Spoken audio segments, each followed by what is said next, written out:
Morning, morning. All right, Claire, you want to do the intro since you're wearing blue? I didn't get the memo, although I guess I should have gotten the memo because I knew what we were talking about.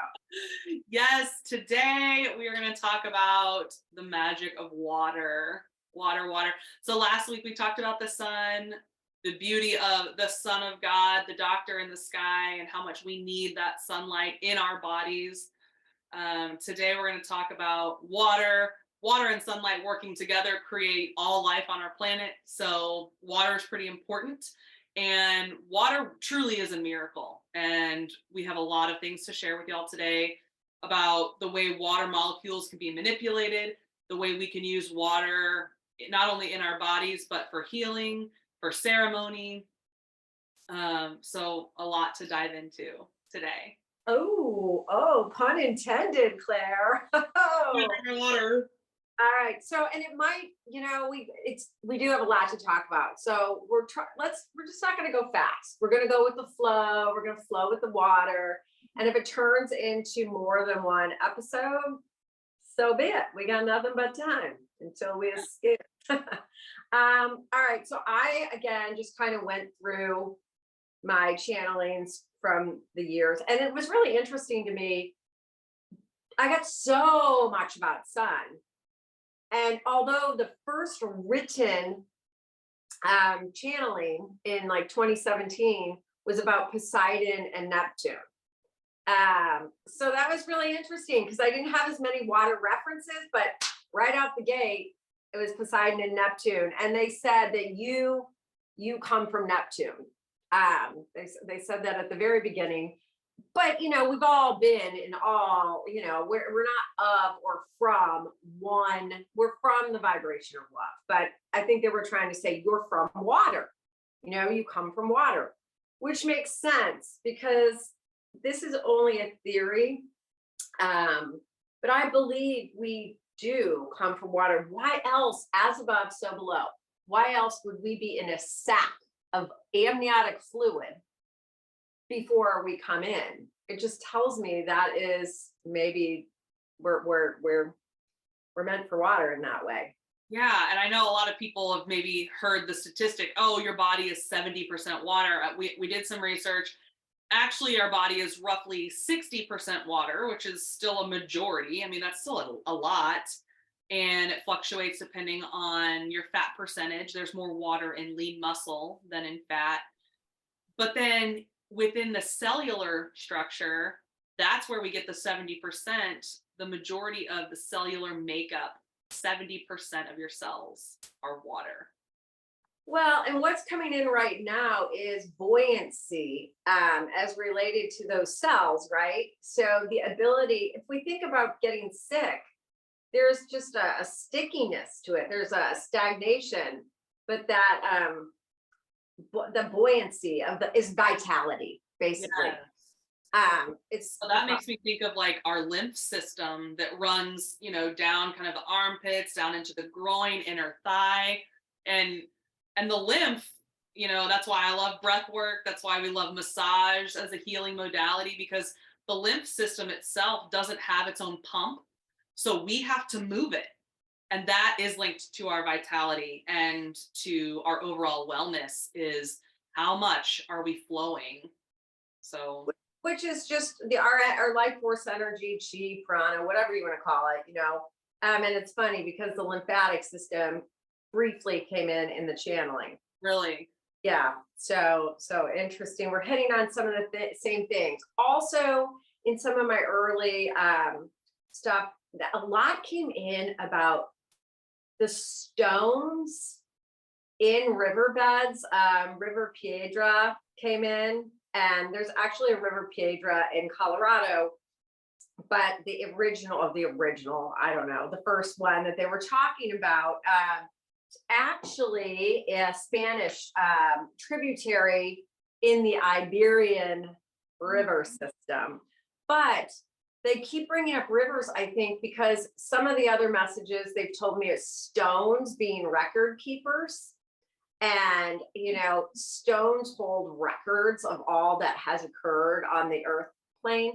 But when the waters wash over the stones, Okay, so the idea that water is programmable, right, or can take on a consciousness of that which it, interfaces with. If you think about this water running over these ancient rocks, they bring up the Jordan River. I mean, they bring up rivers a lot. Um, so that's just kind of coming to me right now as we're talking, that maybe that was something, because I was like, why are they always talking about rivers with rocks, rivers with Oh. rocks? So that makes me, that's a great segue into this idea that water holds memory and that water Oh, is programmable. it's so So exciting. All let's right. get into So, that a little bit. yeah, I know we're going to talk about Emoto. I guess the first time I heard of Emoto, gosh, it was a long time ago, maybe 20 years ago. There was a This is movie, Dr. Masaru Emoto, Emoto. And Japanese scientist. I mean, you want to give his alphabet behind him? I mean, does he have an alphabet behind him? No, it just says that he was a doctor and that he was a scientist. So Oh, I don't know about his other credentials, but we don't have his credentials. But the movie's called What the Bleep Do We Know? If anyone's interested, let's put a link, Claire. We will put a link. And he put two, vessels of water. And I think he did several. So I'm just going to probably dumb it down. But in one room, people were asked to just go into the room, not speak to the water, just hold thoughts like we do in our heads sometimes. Like, oh my God, you're such an idiot. Why'd you do that? You're a loser. Those things, those thoughts that sometimes go around in people's heads. He just said, go do that in that room. In the other room, it was like, you're awesome. I love you. You're a rock star. And after a certain period of time, they froze the water after that.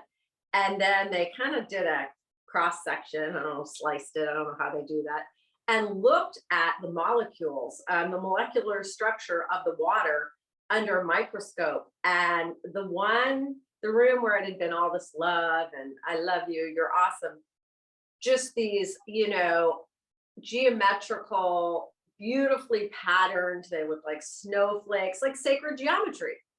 And the other ones, it was all inky and disjointed and no harmony. So Claire probably has more facts on that. But that's kind of the overview. Claire, what am I missing?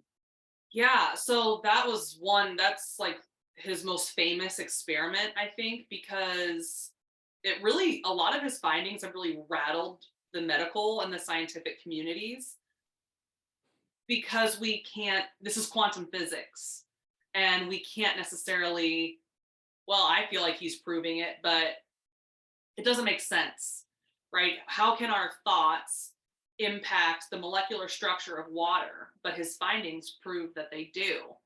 And yes.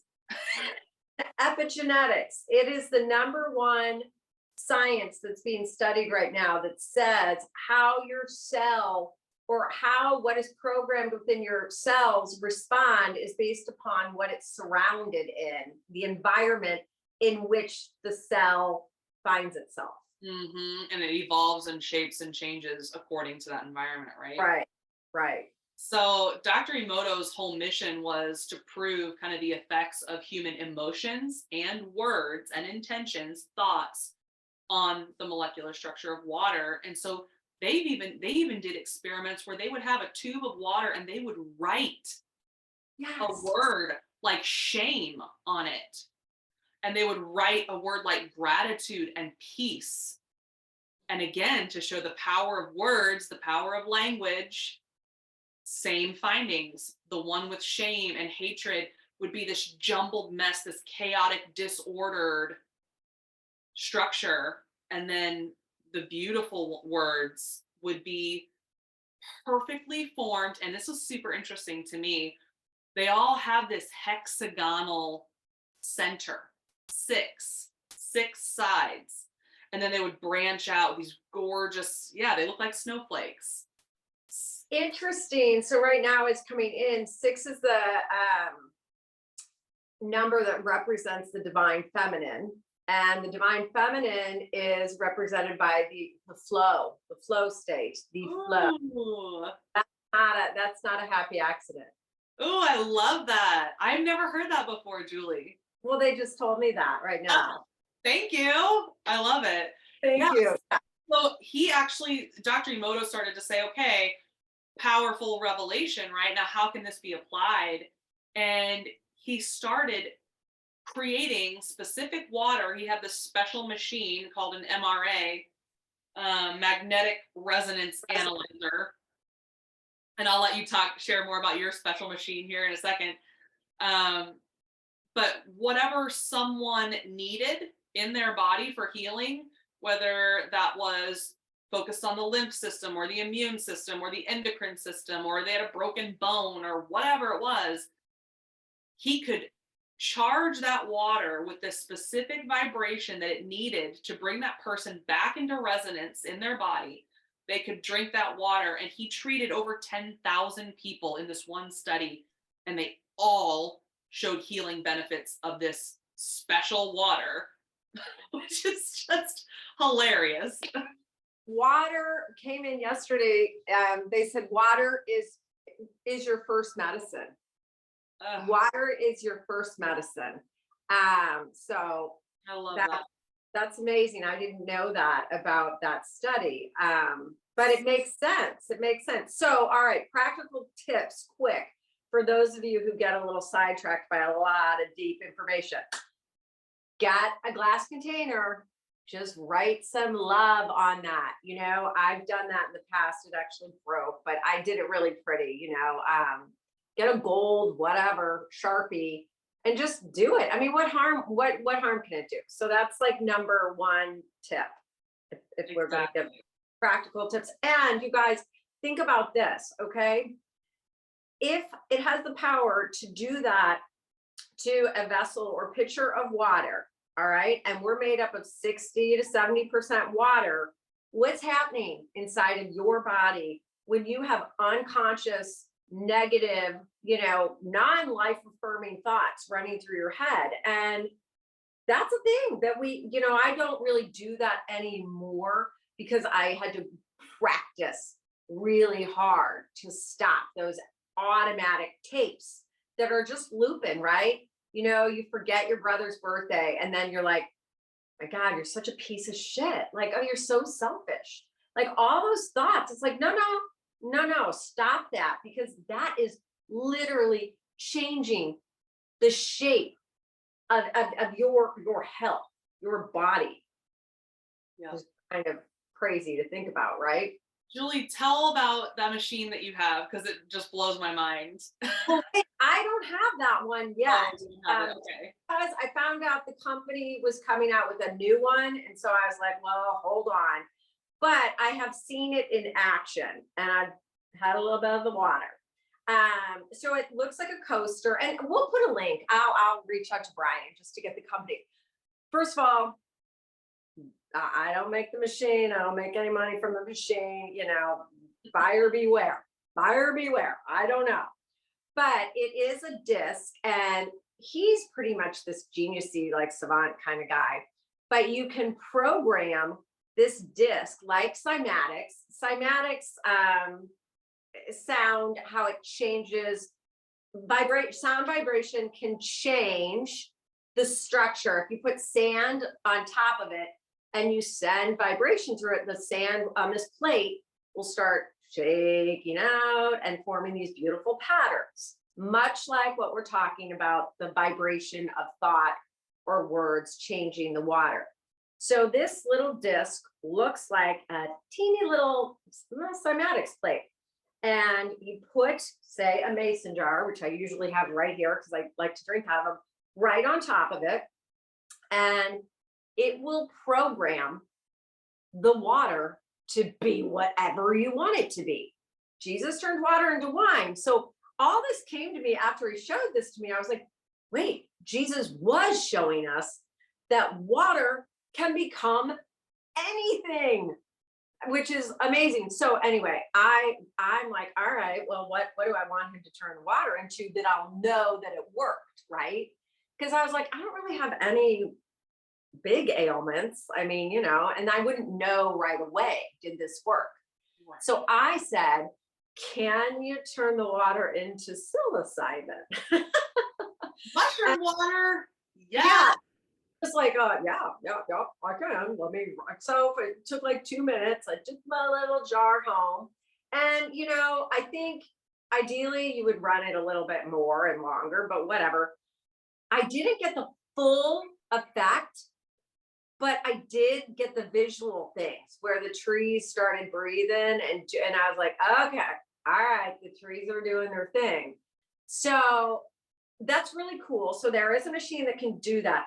Then there's this company called, do I give them, I don't know if I'm gonna, do I say the name of the company? I'll just say the name. I mean, why not? You're welcome, Infoceuticals.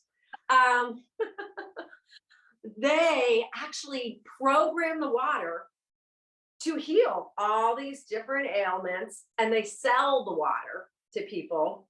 It's a big business. They sell this water for some serious money.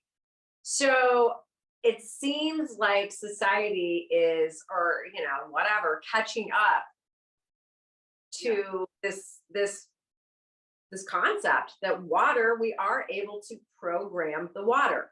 Yeah. So it's pretty freaking cool. And what you were saying about the music reminded me of another part of Dr. Emoto's experiment. He put water surrounded by speakers, and they would play some like, screamo music or whatever it was. Sorry if you love screamo. And then freeze it in the petri dish. Look at the structure. It's all disjointed and disordered, which we know does lead to dis-ease. And then he put Mozart on, just some beautiful classical music. And again, the geometric patterns are just blooming and blossoming. And so then that made me think, again, I know we talked about this in a former episode, but like the power of music. And Dr. Emoto afterwards, he says, music is, before anything else, a healing modality and then it is art. It's healing first. Okay, and can we just do a segue, because we got time? I have spent too much time in hospitals this last year or two or three, actually, and it just blows my mind that there is not beautiful music. We could be sending all these frequencies of healing, the 528. There's so many hertz, and that's a whole nother day. We'll talk about that. That's a good idea. But you go into these hospitals, and every room has a television just blaring at these sick people. And why? Why is it that we're not sending these healing sound vibrations? And even if you don't even believe that sound vibrations have healing benefits, we all know how soothing a little soft music can be, I mean, just something gentle. So something to think about for those of you who might have some influence there. Yeah, because then they wouldn't be able to sell us drugs, right? Right. And speaking of drugs, in my channeling yesterday, I feel like I should have asked them questions, because so that'd be interesting. If anyone had specific questions, that'd be fun to like go into a topic with some questions, because they were kind of like, what questions do you have? And Where do we start? I'm like, I don't know, just tell me stuff about water. But what they were saying, wait, what did we say? I lost my train of thought. How do we get there? Sorry, about drugs. Oh, so if you're on Instagram, if you're on anything, if you're alive on this earth and you haven't dipped out totally, you've probably heard the word on the street or in the swimming pool that our water's so bad. We got to get these filtration systems, they're poisoning us, blah, blah, blah, blah, blah. True. So yes, yeah, and this is true. But yesterday what came in is that they are the water that we find ourselves swimming in or surrounded in is a direct reflection of human consciousness, where we are as a species. So, and I thought, we talked about this a little bit beforehand. Yeah, there's drugs in our water. Everybody's, I'm sorry to be crass, but pissing out, drugs. And then they can't filter that all out. Whoever they are, maybe they could, probably they could. But anyway, and we're drinking that. But when we're able to see water is a direct reflection of our state of well-being or disease. And our water right now reflects a state of disease. And that's accurate. If we are water, we are of the water, it's connected. Yeah, and maybe you've heard of people saying, "Oh, fluoride." Fluoride is this big debate, even in the medical and scientific communities. Is it harmful? Is it helpful? We do know that fluoride can be helpful for our teeth and for our enamel, and that's kind of been the main argument for why they put fluoride in our water. First of all, fluoride is naturally occurring in our water in trace amounts already. Okay, and getting completely filtered water actually is removing all of the minerals that we need. So spring water, clean spring water is best. And my husband, God bless him, will be out hiking or camping and he'll just drink straight out of the stream. And I'm always like, no, you Giardia. And he is like, I haven't gotten Giardia yet. So he loves himself some natural spring water. I do not recommend it, but if you want to really roll the dice on that. But I looked up this study, and Harvard published this study. So this is like out there on the negative impacts of fluoride on children in their neurological development. So this all comes back to the brain. So fluoride is what we call a heavy metal. A lot of heavy metals are found in our water. It is a neurotoxin specifically. So there are certain metals that target certain parts of the body, and fluoride is a neurotoxin. Yes, which means that it does start to kind of calcify around our neurons in our brain, so that eventually the long-term effects of exposure to fluoride, studies coming out of Harvard are showing earlier signs of dementia and Alzheimer's for children in their early developmental stages. Children, they tested the IQs of children in heavy fluoride areas versus children who had very low fluoride. What do you think they found? The children in the high fluoride areas, IQs were way lower, way lower. So this is something to think about, because when you're thinking about drinking tap water, and going back to Dr. Emoto, he found that Japanese tap water, they rarely found any crystals in that water. But then they would go to a natural spring, straight out of a waterfall, crystals, crystals, crystals, crystals. So if you are able, please don't drink your tap water. Please drink filtered water. We have spring water delivered to the house. It's very affordable and easy to do. And then we can segue into sun water too, if you want. Yeah, I mean, so many things in just what you said. So I want us to talk about a couple things. One, going to the neurotoxicity of fluoride and our brain. Behind the pituitary gland is a gland that some people call a pineal gland, some people call it pineal. I don't know. Take your pick. Which is comprised of crystals. So this gland houses crystals, and this gland is intended to be basically our satellite, our dish to receive information. And the calcification of this gland is one of the reasons, one of many, why we are disconnected from this web, this energetic web of information that surrounds our planet. So you think of crystals in a computer are somehow able to instantly harness information. Crystals in our computer, which is our brain, are also instantly able to harness information from the web. And if you want to do one thing to change that, get some toothpaste without fluoride.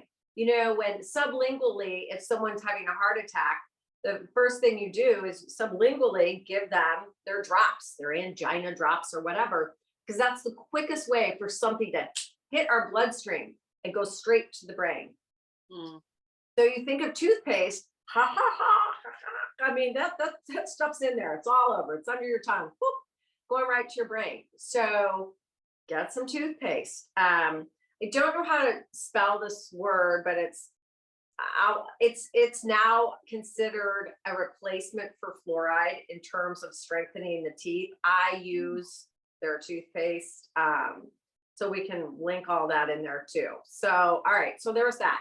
Claire was talking about spring water. And then also don't drink your tap water and all that. I personally go out of my tap and then I put it in the sun because of information I'd gotten from my guides, I don't know, 6 or 7 years ago. That was the information, the ability for the sun to structure the water in a way in which my body is then taking in this liquid light, this information. Had a lot of healing properties, super easy to do. I have like 2 milk pitchers and I put one out, bring one in, put one in the fridge. So that's another simple thing. If for whatever reason you don't have access to spring water or whatever, because then I know some people get all bent out of shape about the plastic that the water's in. And I don't want my water coming from plastic. And so, again, something that came in yesterday was our hands, the chakras in our hands. Our ability to structure our water is real. If Jesus could take his hands and turn water into wine, whether you believe that's real or not, I don't know. But I do know that we can send energy.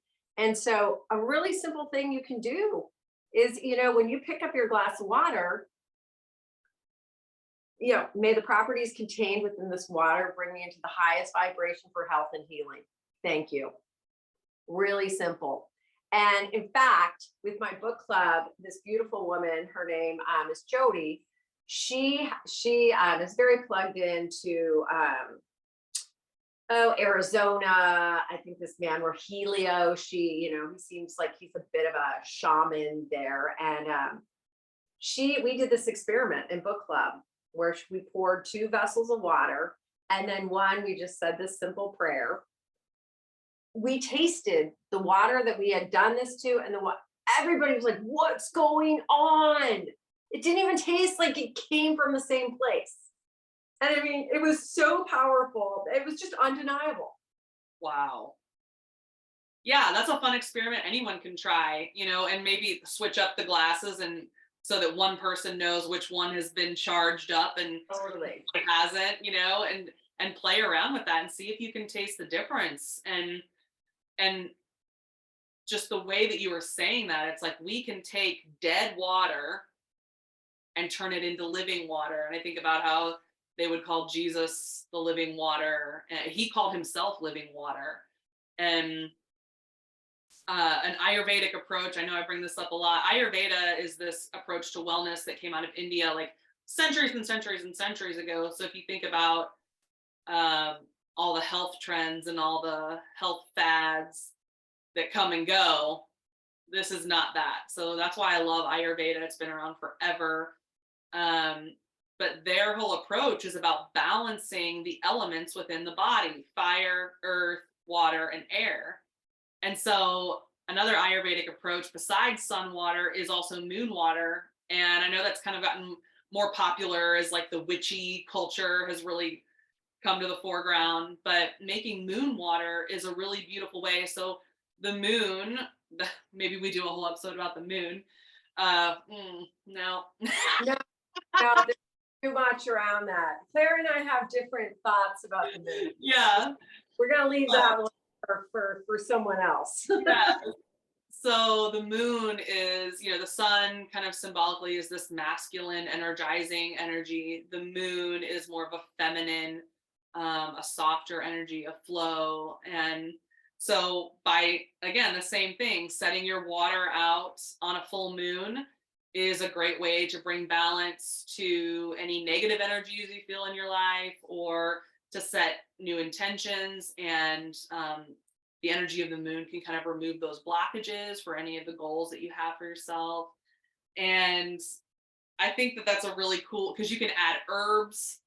I right now I'm growing like lemon balm and rosemary and lavender, and I like to throw some of those herbs in there with some like lemon slices. And you can also, in my sun water, I put crystals in the bottom. Going back to what you were sharing about the crystals, Julie, just it continues charging. It continues purifying. Shungite is a great crystal to put in water. Is it a crystal? I think it might be a mineral. Well, it is. It doesn't have the same properties when we think of a crystal because it's so opaque, but yeah. Okay. So yeah, and this might be a good way to kind of move into talking about water, maybe a little bit more symbolically, and how we use water in ritual, how we use water. If you think about baptism, it's such a beautiful symbol, and baptism is different for different faiths, but you can either go under the water and come back up. You can be sprinkled. They do it with the babies when they're doing their first communion or dedication. And water represents life in literature, in myth, in the Bible. Water is life, is the wellspring of life. So when Claire has her Bible verses on lockdown better than I do, but when Jesus said, I am the living water, I am the living water, you are the living water. Anyone listening, we are the living water, and that came in yesterday. You are the water. You are the water. So it's not something separate from us, that the drop of the ocean contains the entire ocean. We're a part of that. We are the water. And to go back to the ritual, whether you put your water in the sun or the moon or whatever crystals, don't get mired down in, all the details, right? Oh, did they say shungite, or what did Claire put in her water? Start tuning in to what really calls out to you, what resonates, because this age of information that we're living in, that we're swimming in, it becomes, you can drown. You can drown in information. So whatever, if there's a way, something we said that you're like, yeah, I really want to do that, because you're not me, you're not Claire. We're all human, but we are different species. So maybe moon water is so perfect for Claire's system. It brings her into the flow state, whatever it does for Claire. I've never been called to do moon water. Doesn't mean there's anything wrong with moon water, anything wrong with me. It's just never been something. So start honing your own inner knowing, is what I'm going to say, because we can throw a bunch of stuff out, but we're hoping that we're just like creating a dialogue, and maybe a spark goes off over here, a spark over there, but don't let us overwhelm you. Just my little side. Absolutely. And yes, thank you for saying that, Julie. For me to kind of move, I love using water symbolically, because that is kind of how I see the world, is through archetype, symbol, metaphor. And I think that's largely related to like my literature background. But when I look through just even the Bible, there's so many beautiful references to water. And I wanted to read this verse because I've read this before, but it kind of blew my mind when I was thinking about it, going back through this. But this is in Genesis, which is the very first book of the Bible. talking about the creation of all things. Okay, so Genesis is meant to be read metaphorically, like a myth, like a creation myth. All right, but that doesn't mean it's not true. I would always have to tell my students this: myth doesn't equal not true. Okay, so it says, now the earth was formless and empty. Darkness was over the surface of the deep, and the Spirit of God was hovering over the waters. So even before light, there was darkness hovering over the surface of the water. God was there. And that just gives me chills. And then, well, I think we totally should do an episode on sound, because then it was sound that kind of worked with the water to, birth everything into creation. And we're not necessarily talking scientifically, but there is an element of science to this. So Water is the clay. Water is the clay. So that just came in right now. So when we think of things being made, we think of clay, right? We're making pots, we're making plates, they're molding it, they're shaping it, they're water is the clay. So water is the clay. Huh. I like that. And, we have, and we talked about this with the sun as well, like the power of the sun being so powerful for healing can also be used adversely for destruction.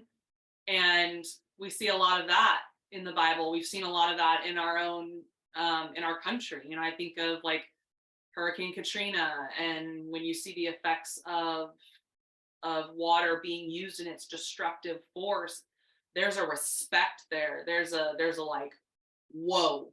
And we think of fire as being this purifying, burning away, but water also can be destructive as a means of rebuilding and rebirth And regeneration. So the idea, if we can take the idea, we're going to leave weather modification out of this. Let's just pretend all weather is natural, just for today. Okay.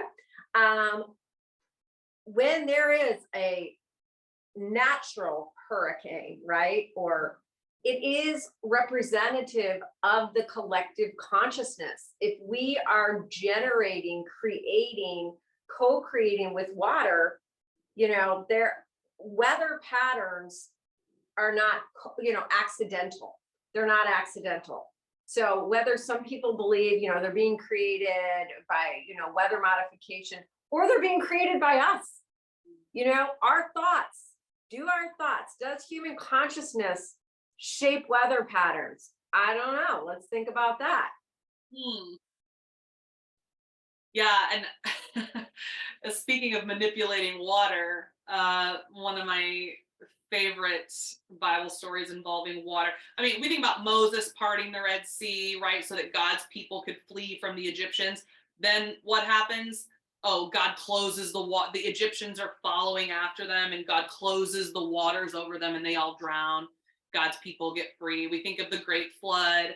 Noah packs his family into some vessel, flood the earth. That's one of the earth's greatest extinction events, right? But then fast forward to the New Testament. So Jesus's disciples and some other people were in this boat, and Jesus, they look out and there's this storm raging, and Jesus is just like chilling, walking on the water like it's some paved brick road. And they're like, oh my God, is that a ghost? Is that an apparition? And he's like, no, hey guys, it's me.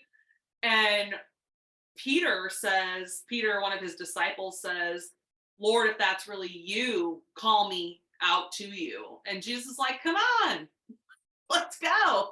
And so Peter steps out of the boat onto the water, and he's doing it. He's like, I'm doing it.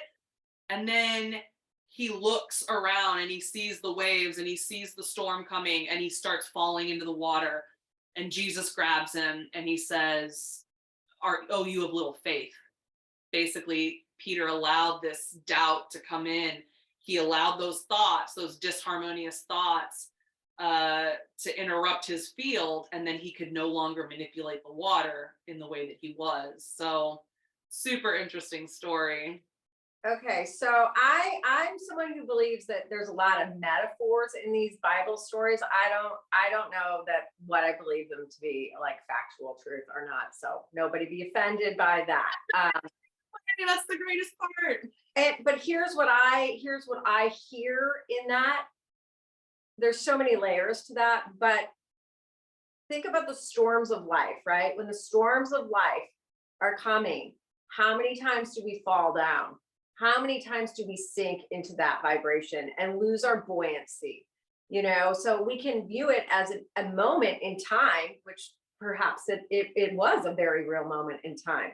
But then we can take that story and then apply it, to the bigger picture of our lives and, being led and holding that vibration of knowing that all will be well, and we are able to rise above. We're able to rise above that.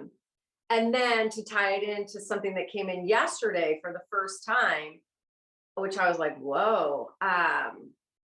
They showed me two images. One was actually someone walking on water, and then they showed me the image of the water coming out of the spout of a whale, and on top of the whale was a chair. On top of the spout there was a chair up there, and then there was a person sitting up there, and I was like, what's going on? What are you showing me?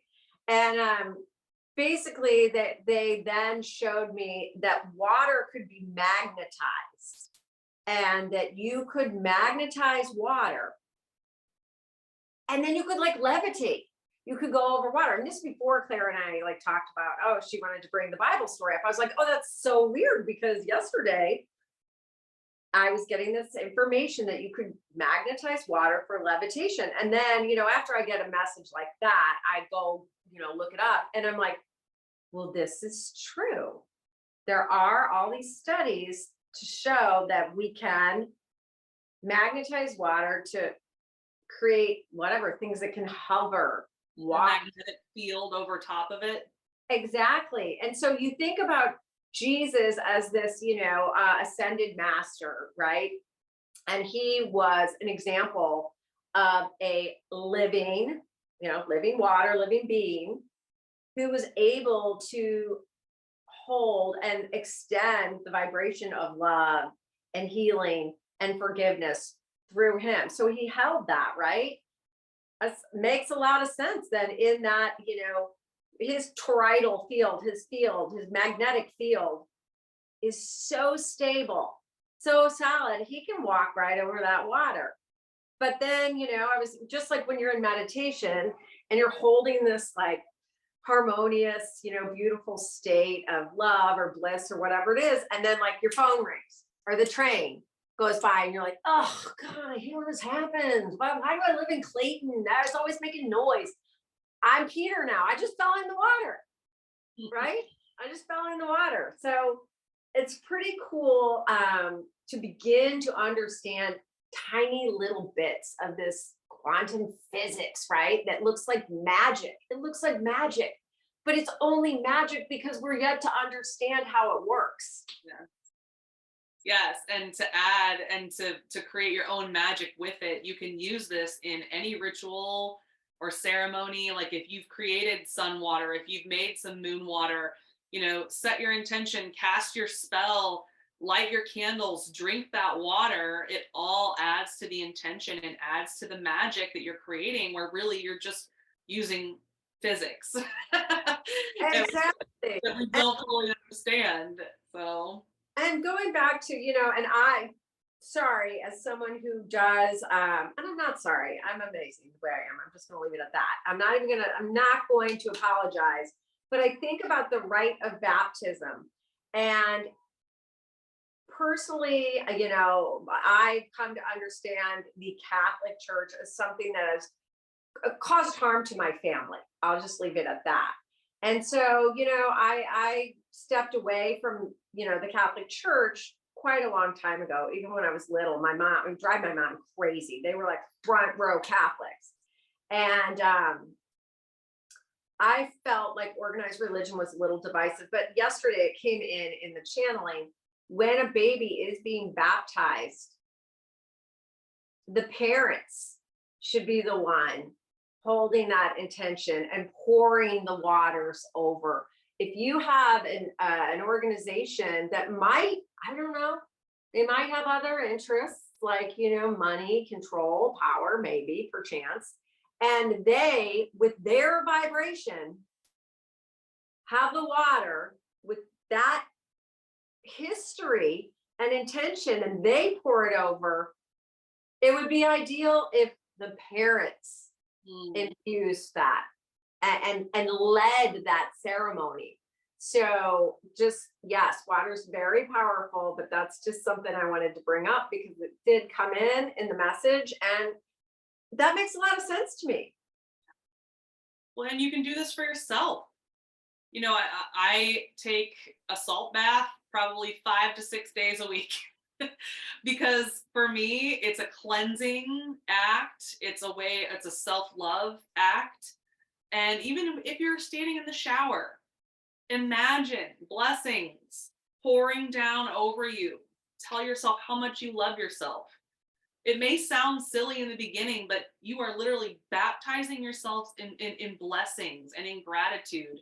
That's going to change things for you. Whether it may be subtle, and that's what we have to remember. A lot of this is on a very subtle level. So we're not always looking for the miracle of turning water into wine, Right. but it's tapping into, okay, I just made the intention of baptizing myself in love, in unconditional acceptance, in beauty. And then when you get out of that shower, it's going to be different than if you hadn't done that. So just And washing away all of that which doesn't serve me. I release, I wash away the feelings of frustration. I wash away the feelings of, anger or blame or judgment. You can consciously do that. yes. And yeah, and salt came up a lot too, as related to water.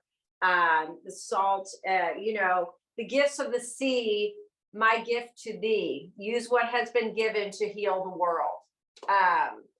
And so the idea that water is our first medicine, the salt as it, our pores, we take in so much through our pores. So you swim in that ocean with that salt, the charge of that salt, what that does to our cells, ability to communicate.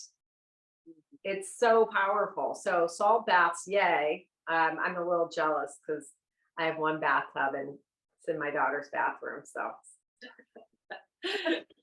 Well, and I even have a friend who every morning she wakes up, she pours herself some filtered water or some sun water. She holds it. She sees coming from her heart space down through her arms, and it's in a glass.